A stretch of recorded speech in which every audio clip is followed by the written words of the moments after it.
देखो चैप्टर का नाम है बायोडाइवर्सिटी एंड इट्स कंजर्वेशन। ठीक है, देखो सबसे पहले हम देखते हैं कि बायोडाइवर्सिटी का मतलब क्या होता है। देखो बायो मतलब लिविंग ऑर्गेनिज्म और डाइवर्सिटी मतलब सिंपल सी बात है, लिविंग ऑर्गेनिजम्स की डाइवर्सिटी को क्या बोल देंगे, बायोडाइवर्सिटी। ठीक है, पूरा एनसीईआरटी के अकॉर्डिंग चलेंगे, सब कुछ एनसीईआरटी का हम कवर करने वाले हैं। तो देखो बायोडाइवर्सिटी को शो करते हुए एनसीईआरटी में सबसे पहले ये दिए हुए है ना कि किसकी कितनी स्पीशी है ना, ऑर्किड्स की कितनी है 20,000 स्पीशी, एंट्स की कितनी 20,000 स्पीशी, फिश की कितनी है 28,000 स्पीशी और बीटल्स की कितनी है 3 लाख स्पीशी। ठीक है, अब इसके आगे हम चले तो हमें क्या मिला, बायोडाइवर्सिटी टर्म मिली है ना। तो सबसे पहली बात यहाँ याद जो आपको रखनी है वो है कि बायोडाइवर्सिटी जो वर्ड है ना, जो शब्द है, जो टर्म है, वो किसने दी, एडवर्ड विल्सन ने दी। एनसीईआरटी में ये लिखा हुआ है। ठीक है, अब आगे जैसे जैसे एनसीईआरटी में दिया हुआ है वैसे वैसे ही चलेंगे कि बायोडाइवर्सिटी को 3 लेवल पे डिस्क्राइब किया गया। बायोडाइवर्सिटी को 3 लेवल पे डिस्क्राइब किया गया। कौन से जेनेटिक लेवल पे, स्पीशीज लेवल पे और इकोलॉजिकल लेवल पे। ठीक है, अब बारी बारी से बात करेंगे कि जेनेटिक वाले में क्या दिया हुआ है, स्पीशी वाले में क्या है और इकोलॉजिकल वाले में क्या है। सबसे पहले है जेनेटिक लेवल पे है ना, जेनेटिक डाइवर्सिटी। अब इसमें आपको क्या याद रखना है, इसमें आपको 3 चीजें याद रखनी है। 3 चीजें देखो इसमें क्या दिखा रहा है, देखो एक प्लांट होता है जिसका नाम है राउवोल्फिया वोमिटोरिया। ठीक है, एक प्लांट है जिसका नाम है राउवोल्फिया वोमिटोरिया। अब ये प्लांट एक केमिकल को बनाता है, ये प्लांट एक केमिकल की सिक्रीशन करता है जिसका नाम है रेजर पाइन, ठीक है, अब ये बोलना क्या चाह रहा है कि ये रेजर पाइन की जो पोटेंसी एंड कंसंट्रेशन है वो डिफरेंट होती है। फॉर एग्जाम्पल मैं आपको एग्जाम्पल देके बताता हूँ। मान लो शिमला में ये प्लांट लगा हुआ है, शिमला के अंदर है ना, तो उसमें जो ये रेजर पाइन होगा वो अलग तरीके का होगा। और मान लो मनाली में लगा हुआ है, मनाली में ये अलग तरीके का होगा। और मान लो जम्मू कश्मीर में लगा हुआ है, वहां पे ये अलग तरीके का होगा। मतलब कहना ये चाह रहा है कि हिमालय पहाड़ों में डिफरेंट रीजन में इस प्लांट के रेजर पाइन है ना, जो इसकी कंसंट्रेशन और पोटेंसी भी क्या है, पोटेंसी डिफरेंट। ठीक है, ये दिखाना चाह रहा है कि वो डाइवर्सिटी है ना, अलग अलग दिखाना चाह रहा है। और क्या याद रखना है आपको कि इंडिया में राइस की 50,000 से ज़्यादा अलग अलग स्ट्रेन्स हैं और मैंगो की कितनी 1000 वैरायटी। देखो इसमें आप कंफ्यूज हो जाओगे, इंटरमिक्स कर दोगे, तो ऐसे याद रखना। देखो राइस क्या छोटा सा होता है, राइस छोटा सा होता है तो उसकी स्ट्रेन्स भी क्या है, बहुत ज़्यादा हैं। मैंगो थोड़ा साइज में बड़ा होता है तो उसकी कम है, तो इसको थोड़ा ऐसे याद रखना।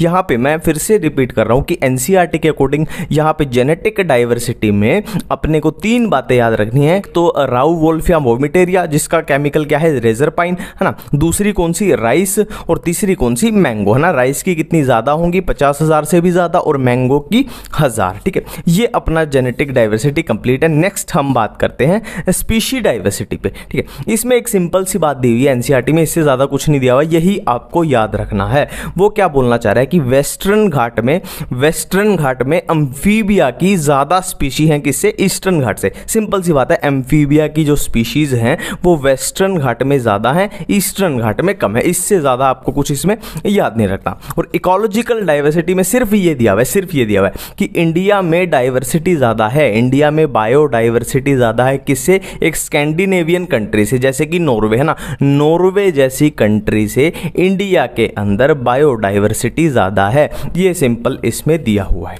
ठीक है, अब हम आगे बढ़ते हैं। अब स्पीशी की बात कर रहे हैं कि स्पीशी टोटल कितनी है ना। अब वो हमसे पूछ रहा है कि पूरी दुनिया में टोटल स्पीशी कितनी है। तो IUCN 2004 इसके अनुसार, इसके अकॉर्डिंग टोटल कितनी स्पीशी हैं, 1.5 मिलियन स्पीशी है। बट रॉबर्ट मे के अकॉर्डिंग कितनी है, 7 मिलियन स्पीशी है। हम फिर से इसको करेंगे कि स्पीशी टोटल कितनी है दुनिया में। तो IUCN के अकॉर्डिंग कितनी है, 1.5 मिलियन। बट एक साइंटिस्ट है जिनका नाम है रॉबर्ट मे, उनके अकॉर्डिंग कितनी है, 7 मिलियन है। बिल्कुल ठीक है। अब एक बात हमें यहाँ पे याद रखनी है, ये एनसीईआरटी में लिखा लिखी हुई है कि टेम्परेट रीजन में जो ये स्पीशी की डिस्कवरीज है ना, टेम्परेट रीजन में ये कुछ मान सकते हैं कि कंप्लीट तरीके से हो गई, बट ट्रॉपिकल रीजन में बहुत सारी ऐसी स्पीशी हैं जिनका अपने को पता ही नहीं चल रहा, मतलब वो उनकी डिस्कवरी अभी होनी है, वो अभी डिस्कवर नहीं हुई है ना। ये याद रखेंगे, एनसीईआरटी में लिखा हुआ है कि टेम्परेट रीजन में जो खोज है, जो आविष्कार है, जो डिस्कवरी है, वो स्पीशीज की लगभग कंप्लीट है, और ट्रॉपिकल में बहुत सारी ऐसी स्पीशी हैं जिनका अपने को पता ही नहीं, उनकी डिस्कवरी अभी होनी है। ठीक है, अब ये एनसीईआरटी के अकॉर्डिंग है, पूरा मैंने एनसीईआरटी के अकॉर्डिंग बनाया कि टोटल जितनी स्पीशी हैं उसमें से 70% क्या है, एनिमल्स है। देखो टोटल जितनी भी स्पीशीज़ हैं उसमें से 70% क्या हैं, अपने एनिमल्स हैं, और 22% क्या हैं, लगभग प्लांट्स हैं, और बाकी जो बच गया वो बाकी सारी स्पीशी में आ गई। ठीक है, अब एनिमल्स में भी, टोटल एनिमल्स की बात करें तो एनिमल्स में भी इंसेक्ट जो हैं वो 70% है, और बाकी के जो एनिमल बचे वो 30% में आएंगे। हम इसको एक बार फिर से करेंगे। देखो अपने पास टोटल स्पीशी है, टोटल दुनिया में जितनी भी स्पीशी है उसके 70% क्या है, एनिमल्स हैं, 22% प्लांट्स हैं। ठीक है, और एनिमल्स, टोटल एनिमल्स की बात करें तो टोटल एनिमल्स से भी इंसेक्ट जो है वो 70% है, और बाकी के जितने भी बच गए वो 30% है। ठीक है, अब इंडिया के बारे में जो भी डाटा दिया हुआ है अपना यहाँ पे है। इंडिया के बारे में देखो, इंडिया के बारे में सबसे पहली बात कि इंडिया पूरी दुनिया का कितना परसेंट एरिया कवर करता है, 2.4%। ठीक है, इंडिया पूरी दुनिया का 2.4% एरिया कवर करता है, और स्पीशी की कंट्रीब्यूशन कितनी है उसकी, 8.1%। मतलब देख लो इंडिया की यहाँ खास बात है ना, ये इंडिया की एक अच्छी बात है कि वो एरिया कितना कवर कर रहा है, सिर्फ और सिर्फ 2.4%, और स्पीशी की परसेंटेज कितनी कंट्रीब्यूट कर रहा है, 8.1%। ठीक है, अब इंडिया में एनिमल्स और प्लांट्स की बात करें तो एनिमल्स की लगभग 90,000 स्पीशीज इंडिया के अंदर है, और प्लांट्स की एनसीईआरटी में लिखा हुआ है कि लगभग इससे आधी, मतलब 45,000 के आसपास स्पीशी प्लांट की है ना। और राइस और मैंगो की तो हम कर चुके हैं, राइस की कितनी 50,000 और मैंगो की 1,000 वैरायटी। ठीक है, अब देखो ये चक्रे अपने को याद करने पड़ेंगे क्योंकि ये एनसीईआरटी में दिए हुए हैं। ठीक है, वैसे इसमें कुछ भी याद नहीं करना, मैं बहुत सिंपल सी ट्रिक बताऊंगा। देखो एनिमल किंगडम चैप्टर को याद करो एक बार एनिमल किंगडम चैप्टर को याद करो। वहाँ पे वर्टिब्रेट्स में जब हम पढ़ते हैं तो कैसे पढ़ते हैं, सबसे पहले हम फिश के बारे में पढ़ते हैं, फिर हम एम्फीबिया के बारे में पढ़ते हैं, फिर हम रेप्टाइल, फिर बर्ड्स, फिर मैमल्स। एनसीईआरटी वाला फ्लो ही चिपका दो, fish, amphibia, reptile, birds, mammal, vertebrates वाला अपना कंप्लीट है। नेक्स्ट हम बात करते हैं इनवर्टिब्रेट्स के बारे में। देखो इसकी सिंपल सी ट्रिक है, इसकी बहुत सिंपल सी ट्रिक है। देखो एक बात तो बिल्कुल क्लियर है, हमने बात की थी कि टोटल एनिमल्स का 70% क्या होते हैं, इंसेक्ट होते हैं। तो इनवर्टिब्रेट्स में सबसे बड़ा किसका आ गया एरिया, इंसेक्ट का आ गया। अब देखो यहाँ मजे की बात देखो जो क्रस्टेशियन होते हैं, क्रस्टेशियन वो क्या होते हैं, अर्थ्रोपोड्स होते हैं, और इंसेक्ट भी किसके अंदर आते हैं, अर्थ्रोपोड्स के अंदर। क्रस्टेशियंस भी क्या होते हैं, अर्थ्रोपोड होते हैं, और इंसेक्ट भी किसके अंडर आएंगे, अर्थ्रोपोड के अंदर। ठीक है, तो सिंपली करना क्या है, सिंपल सी ट्रिक ये है कि मोलस्का को दो अर्थ्रोपोड के बीच फिट कर दो। मोलस्का को, है ना, हाँ सिंपल है ना, मोलस्का को दो अर्थ्रोपोड्स के बीच फिट कर दो, और यहाँ पे आ जाएंगे बाकी के जो भी एनिमल बचे, अदर एनिमल्स। ठीक है, अब लास्ट है ये प्लांट्स वाला, इसको कैसे याद करें। देखो सिंपल सी ट्रिक है, मैं फिर से फ़ैन लेने अली के पास गया। देखो मेरे पास फ़ैन नहीं है, मेरे पास पंखा खुद का है नहीं, मेरा दोस्त है एक अली, है ना। मैं जब भी पंखे की ज़रूरत पड़ती है मैं उससे फ़ैन ले आता हूँ, है ना, फिर से ले आता हूँ, फिर से ले आता हूँ, फिर से ले आता हूँ। तो मैं फिर से फ़ैन लेने अली के पास गया। देखो मैं फिर से मतलब एम से मोसिस, फिर से मतलब फंस, और फैन मतलब देखो एफ से फंजाई और एन एनजीओ, है ना, ये हो गया फैन, और अली मतलब ए से हो गया एल्गी, और ली मतलब लाइकन, अली। ठीक है, ये सिंपल है। नेक्स्ट है रीसेंट एक्सटिंक्शन, है ना, कौन कहाँ से एक्सटिंक्ट हुआ है। डोडो कहाँ से, मॉरिशस से, क्वागा अफ्रीका से, थाइलासीन कहाँ से, ऑस्ट्रेलिया से, स्टीलर सिकाओ कहाँ से, रशिया से, और ये अपने को याद रखना है कि बाली जावन कैस्पियन किसकी सब स्पीशी है, टाइगर की सब स्पीशी है। देखो इसमें थोड़ा सा फंडा लगा लेना। देखो ये है डीएम होता है ना, कि क्या बोलते हैं उसको, इंस्टा पे डीएम कर देना, डायरेक्ट मैसेज होता है शायद, है ना, ये हो गया डीएम अपना, डोडो मॉरिशस। ठीक है, और ये क्वेश्चन एंड आंसर कर देना, quagga Africa question and answer. अब आप बोलोगे कि ए से तो ऑस्ट्रेलिया भी आ रहा है, तो सिंपल सा इसको ऐसे याद रखना। देखो T for थाइलासीन, T for temperature. अब आपने देखा होगा कि आपको पता हो, अगर ऑस्ट्रेलिया में क्या रहता है, लगभग गर्मी रहती है ना, जैसे यूरोपियन कंट्री में ठंड रहती है, रशिया में भी ठंड ठंड रहती है, अपने देश में ठंड भी है गर्मी भी है, पर ऑस्ट्रेलिया में क्या है नॉर्मली गर्मी रहती है, मतलब टेम्परेचर ज़्यादा ही रहता है, तो टी से टेम्परेचर ये याद आ जाएगा। ठीक है, स्टीलर सी का उससे रशिया कैसे याद रहेगा, देखो आपने देखा होगा सोवियत यूनियन रूस है ना, आपने सुना होगा हिंदी में भी सोवियत यूनियन रूस, ये सुना होगा, तो सोवियत से याद आ जाएगा स्टीलर सी का रशिया। ठीक है, और ये देखो नाम से ही पता लग रहा है कि ये टाइगर की है ना, बाली जावन कैस्पियन, लग नहीं रहा हो कि शेर हैं चीते हैं बाघ हैं जो भी आप है ना, टाइगर अपने को याद आ ही जाएगा कुल मिला के।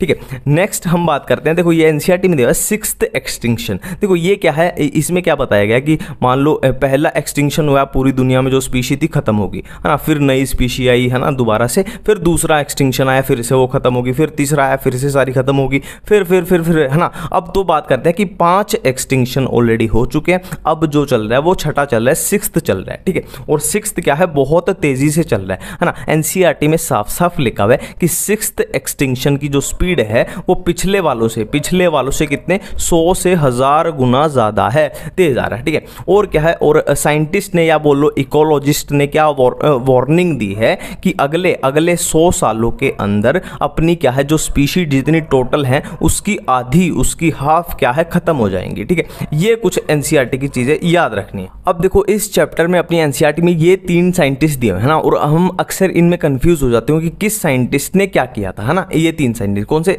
अलेक्जेंडर वॉन हम्बोल्ट और एक डेविड टिलमैन और एक पॉल एरलिक। अलेक्जेंडर वॉन हम्बोल्ट ने क्या किया था, स्पीशीज वर्सेस एरिया का रिलेशन दिया था ना, जो ग्राफ दिया हुआ है, और डेविड टिलमैन ने क्या बताया था, स्पीशी एंड बायोमास का रिलेशन बताया था, और पॉल एरलिक ने क्या बताया था, राइवेट पॉपर हाइपोथेसिस। ठीक है, अब ये देख लेते हैं कि क्या क्या है असल में जो इन्होंने बोला। ठीक है, सबसे पहले हम देखते हैं डेविड टिलमैन ने क्या बोला। देखो डेविड टिलमैन ने सिंपली क्या बोला था कि जिस एरिया में बायोडाइवर्सिटी ज्यादा होगी उसमें वेरिएशन भी कम आएगी और उसकी प्रोडक्टिविटी भी ज्यादा होगी, है ना। मतलब क्या कहना चाहता है कि जिस एरिया में बायोडाइवर्सिटी ज्यादा है उसमें आप, हाँ ऐसा नहीं होगा कि थोड़ा सा कुछ चेंजेस आ गया और पूरा सिस्टम ही हिल गया, है ना, सब बर्बाद हो गया, ऐसा नहीं होगा। वहां पे स्टेबिलिटी भी अच्छी होगी, मतलब वेरिएशन भी कम आएगी ईयर टू ईयर, है ना, और क्या है वहां की प्रोडक्टिविटी भी ज्यादा होगी। तो ये डेविड टिलमैन ने बोला। नेक्स्ट है राइवेट पॉपर हाइपोथेसिस। ये किसने दिया था, पॉल एरलिक ने दिया था। देखो बहुत सिंपल है, देखो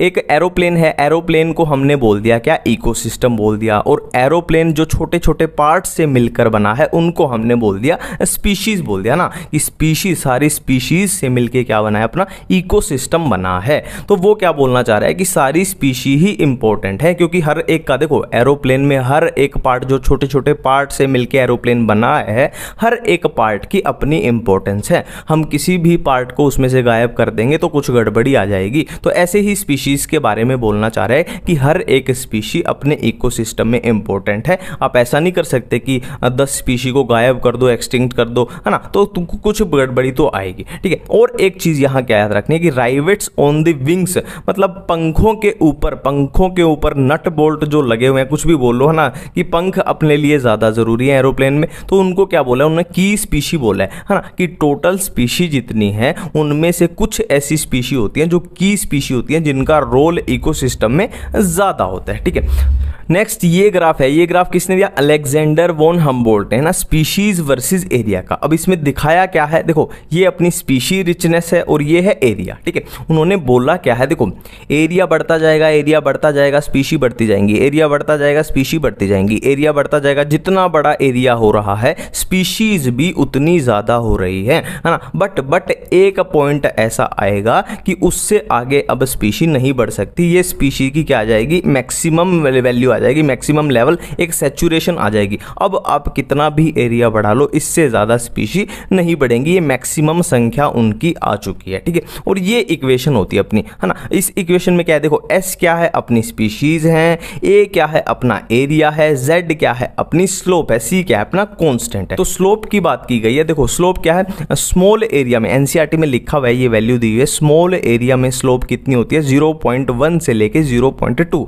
और लार्ज एरिया में कितनी, 0.6 से 1.2। ठीक है, और ये 1.15 किसकी दी हुई है स्लोप, ये एनसीईआरटी में दी हुई है, किसकी, fruit eating birds and mammal in tropical forest. ठीक है, बिल्कुल सिंपल सी बात है। ठीक है, अब हम आगे बढ़ते हैं, कॉज ऑफ बायोडाइवर्सिटी लॉस, है ना, कि मतलब बायोडाइवर्सिटी का जो लॉस लॉस हो रहा है उसका रीजन क्या है, कारण क्या है। तो 4 रीजन अपने पास यहां दिए हुए हैं, habitat loss and fragmentation, over exploitation, alien species invasion और को एक्सटिंक्शन। ठीक है, अब आपने नोटिस की हो यहां पे एक बात कि मैंने हैबिटेट लॉस एंड फ्रेगमेंटेशन के ऊपर एक रेड कलर का स्टार लगाया है। क्यों लगाया है? क्योंकि ये अगर क्वेश्चन आ जाए कि most important cause of biodiversity loss, ये पहले नीट में पूछा भी गया है, most important cause of biodiversity loss कौन सा है? Habitat loss and fragmentation. ठीक है, अब इन पे एक एक करके बात करते हैं कि इनके बारे में दिया क्या हुआ है एनसीईआरटी में।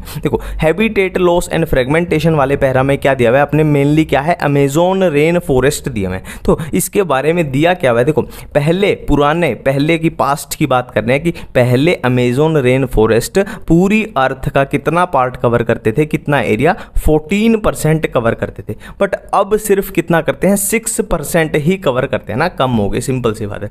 और अमेज़न रेन फॉरेस्ट को लंग्स ऑफ द प्लानेट भी बोला जाता है, क्योंकि सिंपल सी बात है, इतना ज़्यादा वहाँ पे क्या है, फॉरेस्ट हैं, तो ऑक्सीजन बहुत प्रोवाइड करते हैं, ऑक्सीजन का मतलब इसीलिए उनको लंग्स बोल दिया जाता है। ठीक है, अब अमेज़न रेन फॉरेस्ट को काटा किस लिए जा रहा है, काटा है ना, देखो कितने कम कर दिए, धीरे धीरे हम उनको काटते जा रहे हैं। क्यों काटते जा रहे हैं? क्योंकि सोयाबीन की फसल के लिए, सोयाबीन की खेती के लिए, ये अपनी एनसीईआरटी में दिया हुआ है। अब इसके बाद नेक्स्ट रीजन है अपना ओवर एक्सप्लॉयटेशन। ठीक है, इसमें आपको याद रखना है कि ओवर एक्सप्लॉयटेशन की वजह से 2 स्पीशी एक्सटिंक्ट हो चुकी हैं, एक स्टीलर सी काऊ, एक पैसेंजर पीजन, स्टीलर सी काऊ और पैसेंजर पीजन। नेक्स्ट है एलियन स्पीशी इन्वेजन। देखो सिंपल सी बात है, देखो मैंने कैसे लिखा है, देखो रेड कलर के जो है ना, रेड कलर में मैंने लिखे हैं, इधर रेड कलर की मार्किंग की है, उधर ब्लू कलर की मिली है। ठीक है, ये है अपनी क्या है, जो एक्सटिंक्ट हो चुकी हैं, किसकी वजह से, ब्लू वाली की वजह से। देखो किक्लिड फिश किसकी वजह से एक्सटिंक्ट हुई, नाइल पर्च की वजह से। इंडिजिनस कैटफिश किसकी वजह से एक्सटिंक्ट हुई, अफ्रीकन कैटफिश की वजह से। नेटिव स्पीशी, प्लांट्स की जो नेटिव स्पीशी है किसकी वजह से एक्सटिंक्ट हुई, पार्थेनियम एंड आइशोर्निया की वजह से। ठीक है, अब नेक्स्ट है को एक्सटिंक्शन। देखो को एक्सटिंक्शन क्या होता है, देखो नाम से पता लग रहा है, को मतलब साथ में, को मतलब साथ में, एक्सटिंक्शन मतलब एक्सटिंक्ट होना। मतलब क्या है, सीधी सी बात है कि अगर किसी का कोई साथी गया तो वो भी चला जाएगा, किसी के साथी की डेथ हुई तो वो भी मर जाएगा ना, को मतलब साथ में। तो ऑब्लिगेटरी रिलेशनशिप वाले जो केस हैं वो इसमें आ जाएंगे। ऑब्लिगेट मतलब मैं तेरे बिना नहीं रह सकता या नहीं रह सकती, यही तो होता है ऑब्लिगेटरी, कि मैं तेरे बिना नहीं रह सकता, यही है ऑब्लिगेटरी। सिंपल सी बात है, एक गया दूसरा भी जाएगा, प्लांट पोलिनेटर म्यूचुअलिज्म है ना, उसमें होता है ना कि वो प्लांट उसी इंसेक्ट से, उसी टिपिकल इंसेक्ट से पोलिनेशन कराता है, अगर वो इंसेक्ट गया तो वो प्लांट भी जाएगा, कुछ इस तरीके से। नेक्स्ट ये एनसीईआरटी में दिया हुआ है, ये याद रखना। वैसे कॉमन सेंस की बात है कि जो ट्रॉपिकल फॉरेस्ट होते हैं जैसे इक्वाडोर है, उसमें क्या है, उसमें स्पीशीज ऑफ वेस्कुलर प्लांट ज्यादा होती है as compared to temperate forest है। सिंपल सी बात है, ट्रॉपिकल फॉरेस्ट में वेस्कुलर प्लांट ज्यादा होंगे, टेम्परेट में कम होंगे, है ना। और यहाँ पे फॉरेस्ट का नाम याद रख लेना, इक्वेदर, ट्रॉपिकल फॉरेस्ट कौन सा है, इक्वेदर है, और टेम्परेट कौन सा दिया हुआ है, मिड वेस्ट ऑफ यूएसए। और कितनी ज्यादा होती है, कितनी ज्यादा वेस्कुलर प्लांट की स्पीशी कितनी ज्यादा होती है, 10 गुना ज्यादा होती है, एनसीईआरटी का डाटा है।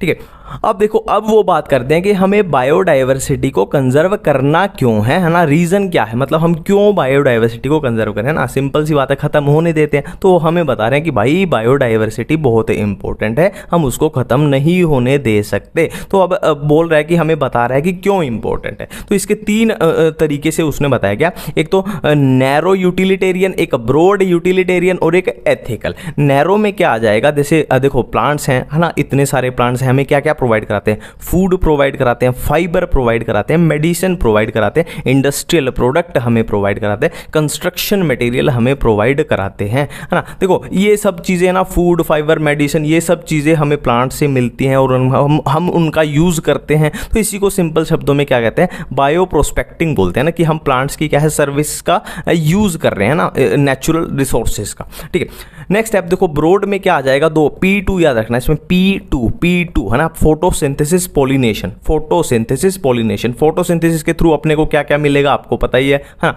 और पॉलिनेशन से क्या होगा अब वो भी पता है, पॉलिनेशन से क्या होता है ना, रिप्रोडक्शन, तभी तो फ्रूट बनेगा, सिंपल सी बात है। और एथिकल में आ जाएगा स्पिरिचुअल वैल्यू, है ना। स्पिरिचुअल मतलब मान लो अपने जो इसमें क्या आ जाएगा, जैसे आने वाली पीढ़ी है ना, उनके लिए हमें क्या है, अच्छी ऑक्सीजन बचानी है ना, अच्छे नेचुरल रिसोर्सेज बचाने हैं, इसमें सारा स्पिरिचुअल आ जाएगा कि आने वाली पीढ़ी के बारे में भी सोचो, वो क्या करेगी, है ना, मास्क लगा के घूमेंगे बेचारे सारे, है ना। नेक्स्ट हम बात करते हैं, देखो इसी में बात दी हुई है कि जो 25% ड्रग्स है ना वो कहाँ से मिलते हैं, प्लांट्स से ही ऑब्टेन होते हैं। ये एनसीईआरटी में लिखा हुआ है 25% ड्रग्स जो है वो प्लांट्स से ही ऑब्टेन होते हैं। एक ये एनसीईआरटी में ही लिखा हुआ है कि 25,000 species of plants used in medicine बनाने में प्लांट्स की 25,000 स्पीशी तक यूज होती है, ठीक है। नेक्स्ट अब कंजर्वेशन पे बात करते हैं। एक है इन सिटू कंजर्वेशन, इसके बाद आएगी एक्स सिटू कंजर्वेशन। देखो इन सिटू मतलब ऑन साइट, ऑन साइट देखो इसको सिंपल तरीके से ऐसे समझना, कोई भी एनिमल है या प्लांट है तो वो नेचुरली जहां पे प्रेजेंट है हम उसको वहीं पे कंजर्व कर दें तो क्या हो जाएगा, इन सिटू कंजर्वेशन। और उसको हम उसके नेटिव प्लेस से उठा के कहीं और कंजर्व करें तो वो क्या हो जाएगा, एक्स सिटू। तो इन सिटू में क्या आएगा अपने पास, हॉटस्पॉट्स आ जाएंगे जिनका नंबर कितना है 34, नेशनल पार्क आ जाएंगे जिनका नंबर कितना है 90, बायोस्फीयर रिजर्व आ जाएंगे जिनका नंबर कितना है 14, वाइल्ड लाइफ सेंचुरीज आ जाएंगी जिनका नंबर कितना है 448 और सेक्रेड ग्रूव्स आ जाएंगे, ठीक है। अब इसके बाद है क्या, ex situ conservation of site, है ना। जैसे जूलॉजिकल पार्क आपने देखा होगा, जू देखा होगा, चिड़ियाघर आपने देखा है। अब वहां पे चिड़ियाघर में शेर होता है। अब नेचुरली देखो, जैसे मान लो दिल्ली के अंदर है चिड़ियाघर, अब शेर नेचुरली दिल्ली में तो नहीं पाया जाता ना, वो कहीं से उठा के लाया गया है, मतलब ऑफ साइट, है ना। और वहीं पे उसको कंजर्व कर देते उसके नेचुरल एरिया में, तो वो हो जाता है इन सिटू यानी ऑन साइट। तो ये है of site. Zoological park, botanical garden, wild life safari, seed banks हो गए, इसमें सीड बैंक्स हो गए, ठीक है।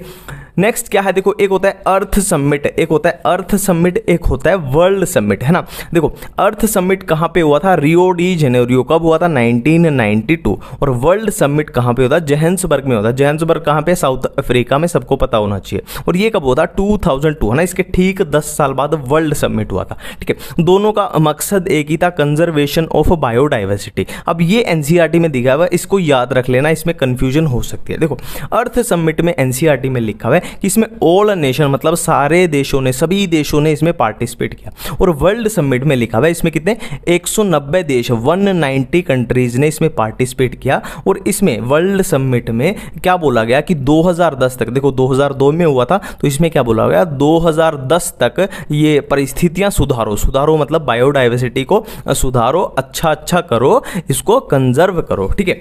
अब देखो हॉटस्पॉट्स के बारे में जो भी पॉसिबल क्वेश्चन पूछा जा सकता है मैंने पूरा इसमें उतार दिया। देखो इनिशियली हॉटस्पॉट्स का नंबर कितना था 25 था, अभी कितना हो गया, नाउ कितना 34 हो गया। देखो इंडिया के अंदर कितने हॉटस्पॉट्स हैं, 3 हॉटस्पॉट्स हैं। कौन से western Ghat and Sri Lanka, Indo Burma, Himalaya, ठीक है। 3 हॉटस्पॉट्स हैं, western Ghat and Sri Lanka, Indo Burma, Himalaya. देखो अब यहाँ पे मजे की बात क्या है कि हॉटस्पॉट्स जो हैं टोटल 34 जो हैं वो सिर्फ और सिर्फ 2% से भी कम एरिया कवर करते हैं, बट स्पीसी रिचनेस क्या है उनकी बहुत ज़्यादा होती है। अब यहाँ पे एक मस्त बात आप याद रखना कि एंडेमिज्म, है ना, एंडेमिक स्पीशी बहुत ज़्यादा होती है हॉटस्पॉट्स में, एंडेमिक स्पीशी ज़्यादा होती है हॉटस्पॉट्स में, ठीक है। अब देखो लास्ट में मैं आपको कुछ ज़रूरी और महत्वपूर्ण बातें यहाँ पे बता दूँ। देखो इंडिया की इतनी अच्छी स्पीशीज़ रिचनेस है ना, इंडिया की इतनी अच्छी स्पीशीज़ रिचनेस है, इसीलिए इंडिया को 12 मेगा डाइवर्सिटी कंट्रीज़ के अंदर शामिल किया गया। पहली बात है ना। दूसरी ज़रूरी बात आपको जो याद रखनी है, देखो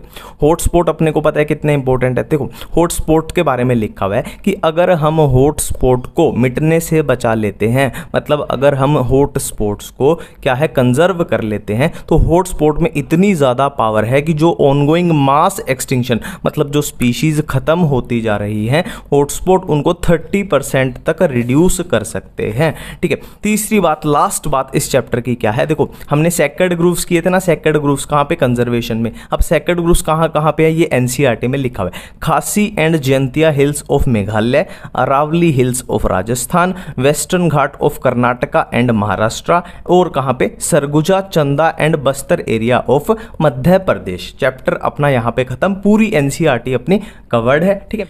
मिलते हैं नई वीडियो में नए चैप्टर के साथ। Thank you.